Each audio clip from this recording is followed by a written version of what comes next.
congratulations on the book. Thank you, Andy. Yeah? Yes. And you've connected with your audience a little bit tonight? Yes, I have. Actually, it's a lot of fun because most people come up and ask me to sign the book, have iPods, or feel guilty for not having an iPod. So we could talk about what they're doing with the iPod and whether their iPod, as one person tonight told me, also plays Steely Dan too much. Steven, listen, you have unbelievable access to Steve Jobs, and you've built that over the years, covering the company for such a long time and so authoritatively. What were your impressions of your interview with him in San Francisco? It's kind of funny. This year, the hype, the pre-conference, pre-keynote hype, seemed to reach some sort of peak that what it was about beforehand and what it was going to be about took on a life of its own.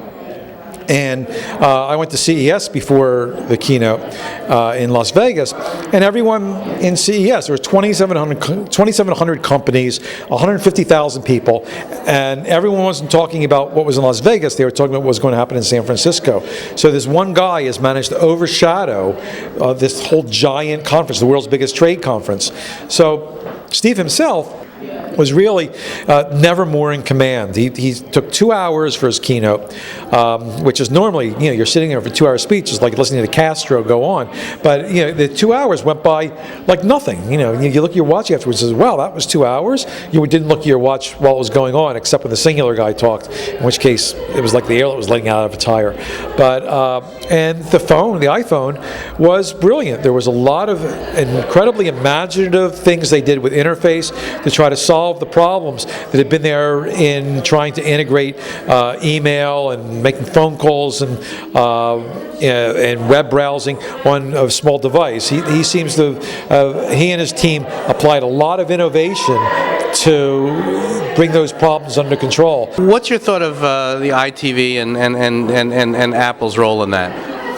So in Las Vegas, there were literally dozens of schemes to bring digital content either from your computers or your internet into your living room television set.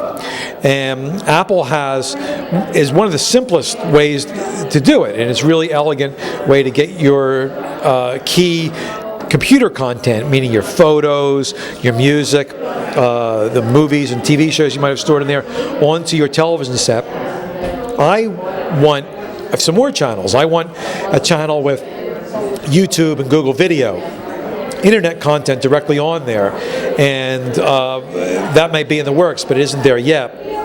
But in the short term, I think it's probably a nice way to get your computer hard disk stuff onto your living room TV set. But again, I think what people hunger for is to get their BTV on their TV sets, right? Yeah. Look, how's the response to the book? And you've written different books. How's the response to this one? And what's the feedback like for you?